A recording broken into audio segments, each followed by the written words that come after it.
Hello, my name is Dr. Morgan Belcher, and I'm excited to share with you my experiences with using diverse text sets in a first grade classroom. My journey in education began about 14 years ago when I was a professional development school teacher candidate from Illinois State University. After I completed my undergraduate course, I became a first grade teacher, and that has been my primary role for the last 15 years. But during this time, I have also had multiple experiences within education that have given me various perspectives on education. One of my roles has been to serve as a mentor to professional development school teacher candidates. I have also completed my master's degree in reading from Illinois State University, and I recently completed my doctoral degree at Illinois State University. One other role that I stepped into during this time has been to serve as an instructor of literacy courses for early childhood teacher candidates within Illinois State University. These various experiences have given me diverse and multiple perspectives on the various roles in education. I can recall my first experiences being immersed in diverse text sets was when I started my reading master's program. We had a professor who each week would read picture books to us. And it was during this time that I started to learn there are so many different texts out there beyond what I was seeing in those book order catalogs that could afford my students multiple perspectives from around the world.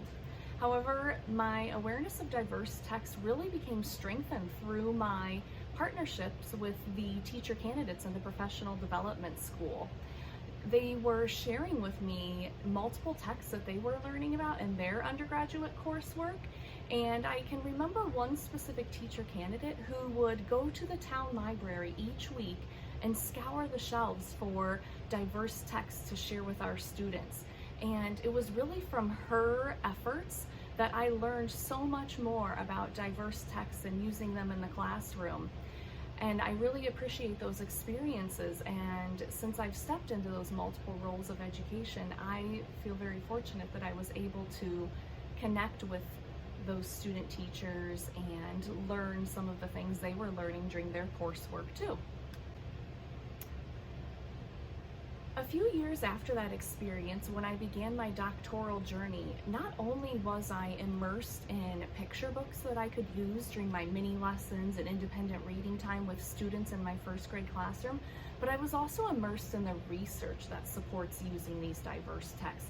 And it was during that time that my eyes were really opened up to how and why we should be using diverse texts in the classroom.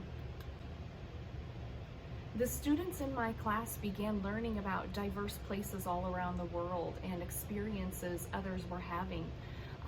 They learned about refugee camps in the Middle East, and they connected that to things they were hearing in the news, like the Syrian refugee crisis happening a few years ago.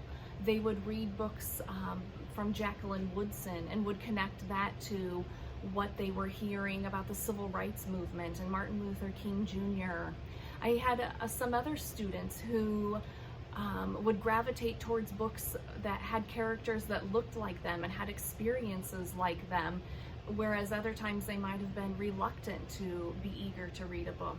They were really drawn into these various experiences. I saw children combat gender roles because of what we had read when I overheard one girl saying to a boy, anyone can play with that puzzle. That's not just a girl puzzle. It doesn't matter if you're a boy or a girl, you can play with whatever you want. So let's hear what some of my former students who are now in third grade are saying about what they remember from these texts that we read together while they were in first grade. So you told me that you read the book Ada's Violin in first grade. What do you remember about the book? That Ada's made a homemade violin and all the trash from different states were dumped there. Had you ever heard of this place before you read the book? No. What did you learn about the world from reading this book? That just because it's trash doesn't mean it can't be reused. What made it such a good book? that people can be creative with other stuff. In Jacob's new dress, he was getting made fun of because he kept wearing dresses. What do you think this book helped you learn? That anyone can wear dresses no matter what gender. Do you think you believed that before you read the book, or did the book help you know that? I'd say the book helped me know that a little bit better.